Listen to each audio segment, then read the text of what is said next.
Hola, ¿qué tal? Sean bienvenidos a un nuevo podcast. El día de hoy platicaremos sobre uno de los casos más aterradores de todo México. Una de las situaciones quizá más tristes, pero al mismo tiempo perturbadoras del país. Se originó en Querétaro. Una historia trágica sobre 3 personas a las que le quitaron la vida. 3 menores a los que su propia madre fue quien se encargó de arrebatárselas. Hoy hablaremos del caso Mijangos, un sitio donde yo me encontré en algunas ocasiones hace muchísimos años. Así que relájate, apaga la luz en donde sea que te encuentres y escucha únicamente mi voz. Yo soy Alberto del Arco y aquí comenzamos.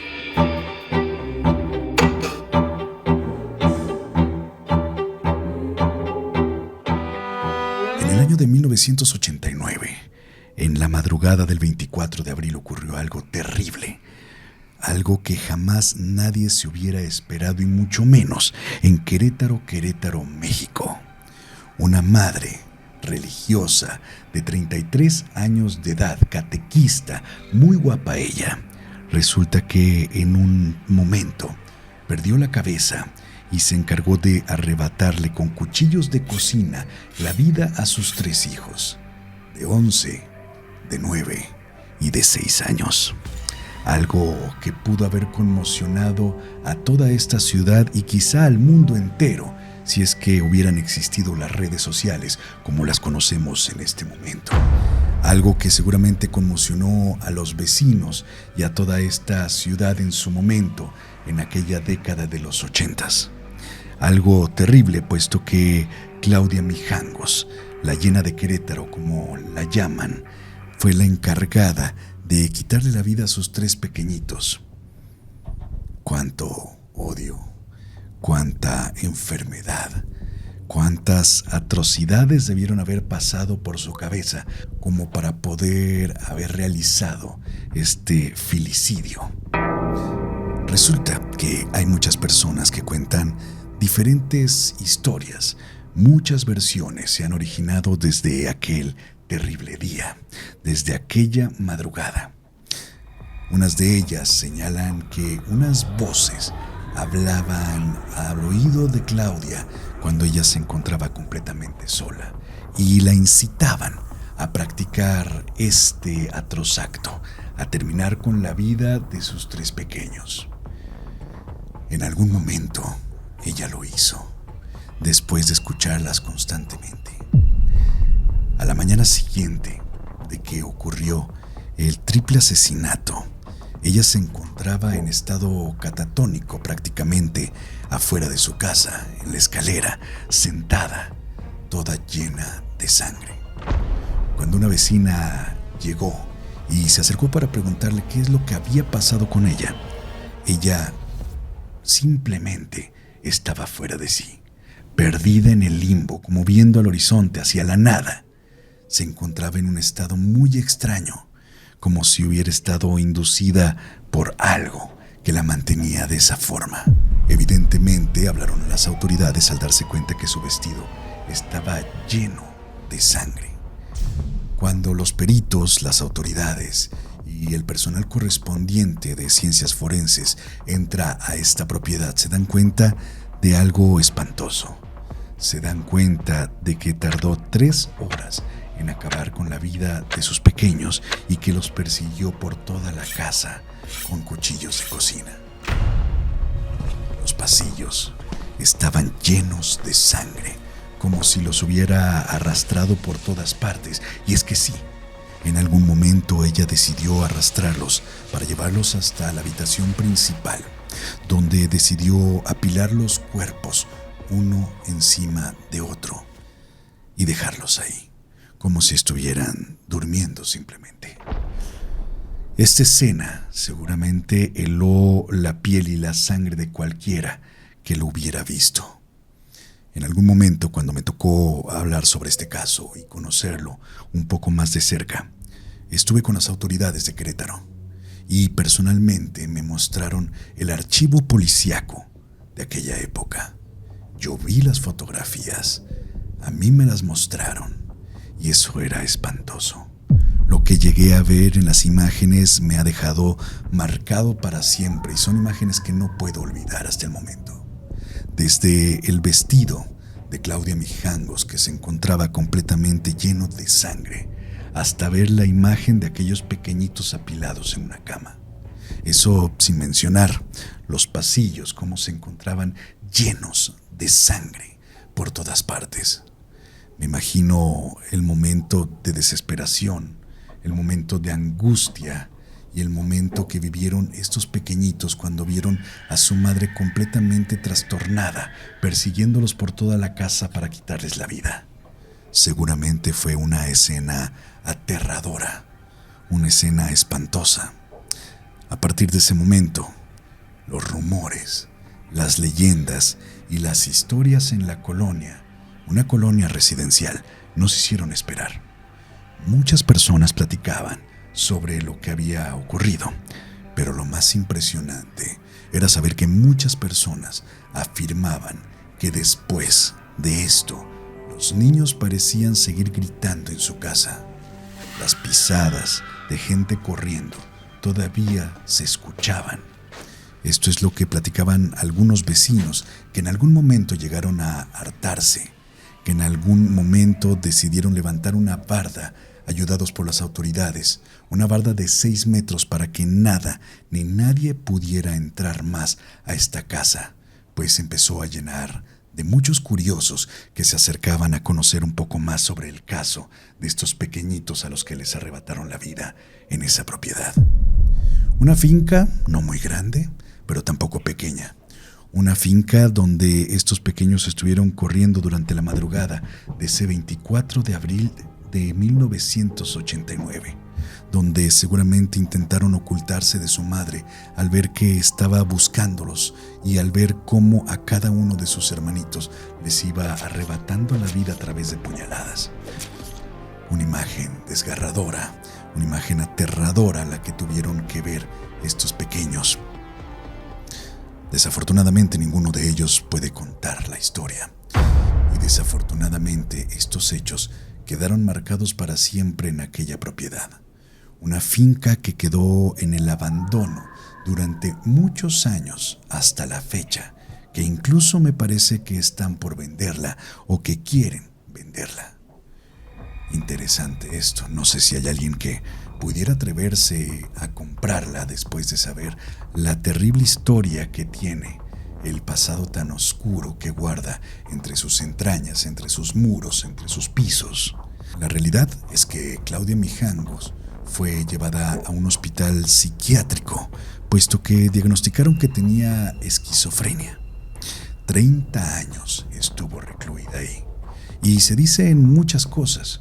Cuando yo platiqué con las autoridades, según a mí me dijeron que Claudia nunca había mostrado ningún cuadro de esquizofrenia, ni de bipolaridad, ni de enfermedad mental. Lo único curioso que después se comentó es que cuando estuvo a punto de salir por buena conducta, no la dejaron, puesto que supuestamente ella creía que sus hijos estaban en la escuela todavía y que quería que la dejaran salir precisamente por esto, porque tenía que ir a cuidarlos ya que salieran de la escuela. Así que las autoridades decidieron que no era apto todavía liberarla de este hospital psiquiátrico. Así que duró su condena hasta el año 2019, cuando fue puesta en libertad. Nadie sabe exactamente cuál es su paradero. Dicen que algunos familiares fueron a recogerla el día que salió, pero más no se sabe. Únicamente que podría seguir viviendo en Querétaro o que quizá también ya se ha ido de ahí. Lo que sí es que la casa, la propiedad de esta finca, en este momento se encuentra en venta y no sé si todavía haya alguien que esté apostando por comprarla. Y es que no sé si sirviera para algo esta propiedad o si alguien verdaderamente quisiera vivir en su interior. Pero déjenme contarles que yo he estado en el interior de esta propiedad y lo que se siente es terrible. Cuando accedí a esta propiedad, lo primero que pensé fue, seguramente todo lo que se ha contado de este espacio ha sido un gran circo. Ha sido algo que muchas personas han inventado para tener una gran historia, y la realidad es que en ese momento mi idea era quizá desmentir todo lo que se había contado de este espacio. Y es que al ver esta barda que no te permite entrar fácilmente, yo dije, vamos a ver si es real todo. Claro que antes platiqué con muchos vecinos y me contaban estas historias repetidamente, incluso las autoridades y Protección Civil.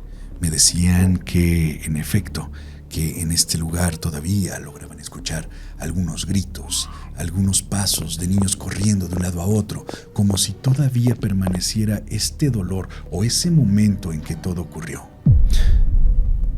Cuando entré, cuando pasé esta barda ayudado por las autoridades y estaba del otro lado, me di cuenta que algo invadía mi ser, algo muy extraño lo estaba invadiendo. Una sensación de angustia, de tristeza, al grado que me daban ganas de llorar desde el primer momento en que me encontraba ahí. Fue muy difícil para mí. Yo no sé si se trataba un poco de la sugestión, de todo lo que me habían contado, de la historia, de imaginar a aquellos pequeñitos corriendo de un lado a otro, de saber que ellos todavía tenían muchísima vida por delante. No sé, la realidad, qué fue lo que me puso así, pero no fui el único. De todas las personas que he conocido que han estado en esa casa, muchos coinciden que han tenido exactamente la misma experiencia, las mismas sensaciones de tristeza o de angustia, esas ganas de llorar desde que entras. Me di cuenta que cuando estaba recorriendo sus pasillos, la sala, todos los espacios que se encontraban en la planta baja, imaginaba cómo es que había quedado, porque en ese momento ya no había muebles, en ese momento ya no había sangre, ya habían limpiado absolutamente todo, solo había mucha tierra y algunos que otros objetos olvidados, pero objetos olvidados por personas que habían entrado a hacer, vayan ustedes a saber qué cosa, porque había veladoras, había flores marchitas, como si hubiera sido una especie de ofrenda. Los vecinos comentan que algunos curiosos entraban a hacer ofrendas, a dejar veladoras, flores, recuerdos. Pero otros más dicen que entraban a hacer algún tipo de rituales, como para invocar a los espíritus de aquellos pequeños o a aquella entidad maligna de la que tanto se habla, que supuestamente Claudia escuchaba constantemente, quien supuestamente lo obligó a hacer esta atrocidad, porque si no, le decía que iba a acabar con todo un poblado. Algo muy extraño. Yo no sé, pero había sitios, había espacios donde sí se sentía algo malo, algo negativo, algo malévolo, pero al mismo tiempo se conjugaba con esta energía que parecía haberse quedado atrapada o impregnada. Esa tristeza, esa angustia, ese dolor, ese sufrimiento, parecía que todavía estaba en alguna parte de esta finca. El estar ahí no fue nada fácil. El mantenerse en este espacio, vaya que fue difícil. Yo recuerdo que lo visité hace muchísimos años y en varias ocasiones, y fue acompañado de esta televisora donde yo trabajaba.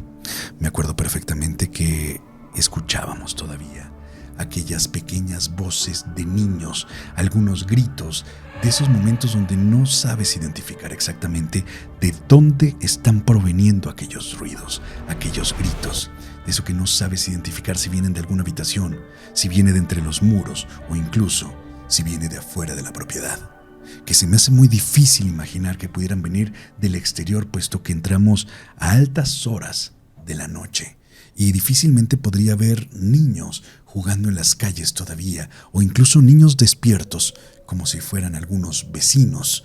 Era muy difícil imaginar que hubiera niños todavía por ahí. En algún momento, cuando nosotros estábamos subiendo las escaleras, recuerdo perfectamente que mi equipo estaba muy con estas sensaciones, y de pronto escuchamos que alguien le habló al especialista por su nombre, como si fuera un niño. Cuando ella voltea y me pregunta, ¿me hablaste? Yo le dije, no, yo no fui.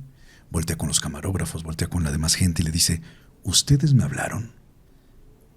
Todos dijeron que no, que nadie le había hablado, y parecía una voz de un niño. Se registró en el equipo en ese momento. Fue muy extraño porque más de una persona escuchó su nombre al mismo tiempo. Algo curioso porque parecía venir la voz de entre los muros, y esto fue justo en las escaleras antes de subir a esta primera planta, a donde llevó a los pequeñitos y los apiló en esa habitación principal.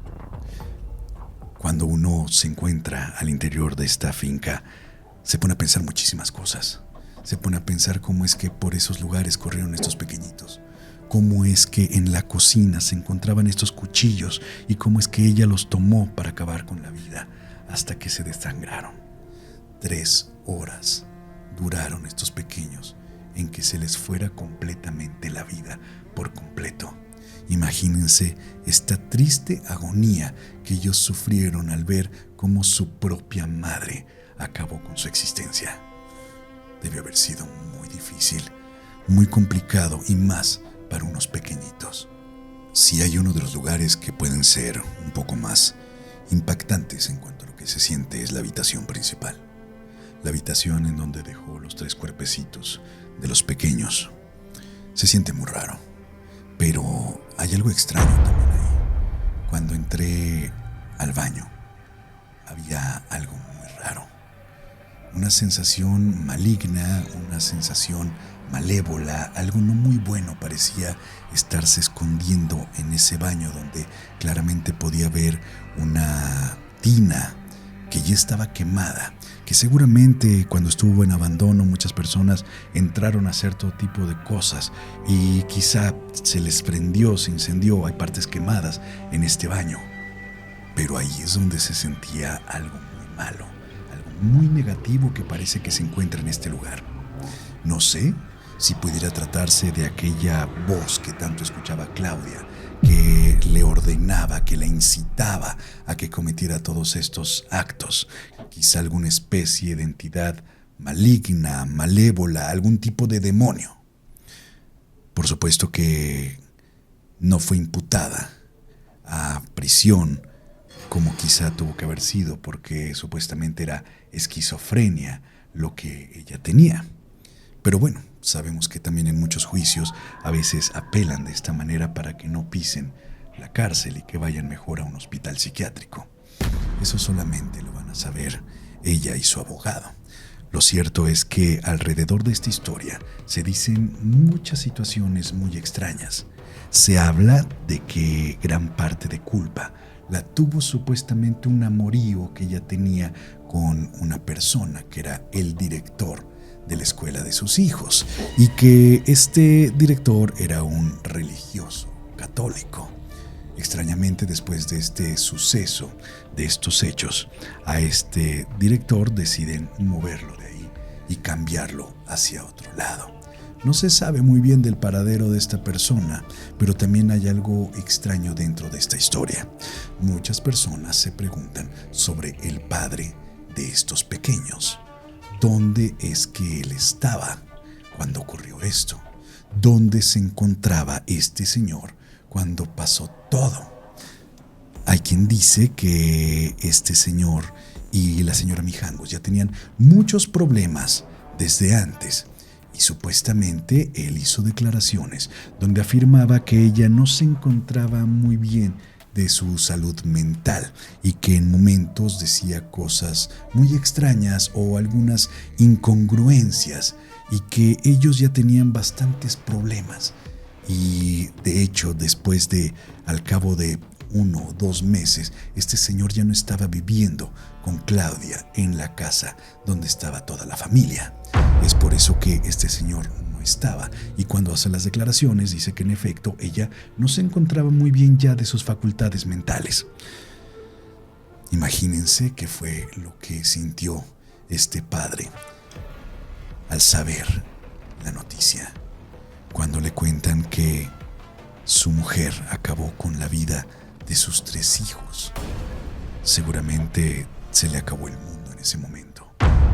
O eso es lo que podría imaginar cualquier persona. Nadie se imaginaría que su misma madre podría quitarle la vida a sus hijos, obviamente. No se sabe a ciencia cierta si Claudia tuvo razón y a lo mejor fue algún tipo de posesión demoníaca la que ella tenía cuando estaba haciendo esta atrocidad. O quizá si se trataba de alguna enfermedad mental como esquizofrenia la que la orilló a hacer estos actos tan terribles. Lo cierto es que el tiempo pasa y este tiempo no perdona. Todo el mundo sabe perfectamente el pasado de esta propiedad, de esta finca. Todos saben lo que pasó ahí. Alguien realmente la irá a adquirir. Ahora se encuentra en una zona residencial. Quizá el uso de suelo no te permita hacer mucho con ella más que vivir. Pero ¿quién querría vivir en ese lugar? ¿Quién querría estar incluso toda una noche entera, aún sabiendo todo lo que se cuenta y todas las manifestaciones paranormales que supuestamente ocurren en su interior? Creo que muy pocas personas se atreverían a comprarla. Y aún así, aunque la compren, aunque la demuelan, seguramente estas energías se quedarán impregnadas en algún espacio, en algún sitio, en este lugar donde se hubiera encontrado en algún momento la propiedad, si es que fuera desaparecida, si es que fuera destruida en su totalidad. Algo seguiría ocurriendo en este espacio. En algunos momentos, cuando me enteré personalmente que estaba a la venta esta finca, yo dije, ¿cómo qué se podría hacer ahí? Yo, como investigador del fenómeno paranormal, me gustaría comprar esta propiedad, me gustaría tenerla. La verdad es que tengo mis dudas. No sé si me gustaría, pero definitivamente no viviría ahí, ni dejaría que mi familia viviera ahí, ni creo que nadie. No sé qué pondría en ese lugar, porque tal vez no te dejen poner ninguna tienda ni nada, porque quizá lo único que se me ocurriría es poner o montar un museo donde a lo mejor tenga un espacio dedicado a estos pequeñitos en ese lugar, a lo mejor, no sé, una especie de altar, una especie de memoria de estos pequeños en alguna parte de la casa, y quizá en cualquier otro sitio dejar todos los objetos de la colección maldita y de todo lo que tenemos en nuestro haber, pero no lo veo ni siquiera como una especie de oficina, mucho menos como una vivienda. La verdad es que no sé qué podría hacer con esta propiedad si no fuera museo. Y si es que hay alguien que se atreva a comprarla, me gustaría saber qué es lo que va a hacer con la propiedad. Digo, no sería el único caso. Tenemos el caso de Amityville en Estados Unidos, donde actualmente vive gente en este lugar. Claro que en Estados Unidos funcionan diferentes las cosas. Allá te tienen que advertir sobre el pasado de la propiedad, y aún así, cuando te advierten, claro que su plusvalía baja considerablemente por los sucesos que ahí ocurrieron. Aquí no. En México más bien tendremos que esperar algunas generaciones para que las personas empiecen a olvidar lo que pasó en esta casa, y tal vez que solo quede como un mito o una leyenda urbana que se cuenta sobre la ciudad de Querétaro. Pero seguramente al buscar en los periódicos, al buscar información, se encontrarán con la terrible verdad tarde o temprano, así pasen muchos años de esto. Y por otra parte, dejando a la propiedad donde se encuentra, ¿qué pensarían ustedes sobre aquella voz que le hablaba a Claudia Mijangos? ¿Realmente se tratará de un espíritu maligno? ¿Algún demonio la hizo hacer esto? Sabemos que hay muchos casos, y algunos de ellos están documentados, donde supuestamente el demonio fue quien ordenó cometer crímenes terribles, tal como asesinatos también. ¿Será posible que el demonio sea capaz de esto? Porque definitivamente no estaba en sí esta persona. No era ella misma, es antinatural. Ninguna madre querría quitarle la vida a sus hijos, y menos tan pequeñitos. Es algo completamente antinatural. Es algo que se puede decir por una persona que ni siquiera tiene alma. ¿Dónde podríamos separar esta parte entre lo paranormal o una enfermedad mental, la esquizofrenia o una posesión demoníaca? ¿Cuántas veces no hemos escuchado documentales, cuántas veces, incluso en casos de los Warren, donde supuestamente atendieron casos similares, donde supuestamente el diablo obliga a las personas a cometer estos actos, estos crímenes, estos homicidios. ¿Qué tan real podrá ser que interviene algo paranormal, algo demoníaco para hacer esto? ¿O qué tan real es una persona que tiene enfermedades mentales y que fue diagnosticada demasiado tarde, que nunca se dieron cuenta que en algún momento podría pasar algo así al ver cómo es que esta persona estaba actuando, al ver cómo sus facultades no estaban del todo bien y en qué podría transformarse y convertirse en una terrible desgracia? Interesante, ¿no? ¿Hasta dónde llega el mundo paranormal y dónde comienza el estado de salud mental de una persona? Me gustaría saber qué es lo que piensas tú sobre este caso. ¿Realmente se trató de algo maligno, algo malévolo, algo paranormal, algo demoníaco? ¿O no? Se trató de una persona que no estaba bien de sus facultades mentales y por eso actuó de esta manera. Uy, qué difícil el poder saberlo, pero ahora que conoces completamente el caso, me gustaría saber cuál es tu punto de vista, cuál es tu opinión sobre la hiena de Querétaro, cómo es conocida, cómo fue apodada esta mujer que en la actualidad tiene aproximadamente 70 años y que hasta el momento no se sabe exactamente dónde es que se encuentra, cuál es su paradero. Efectivamente, yo imagino que ella, al ser propietaria de esa casa, es quien está vendiéndola. Seguramente, como todos, ha de tener necesidades y ha de querer algo de dinero, a lo mejor para los próximos años.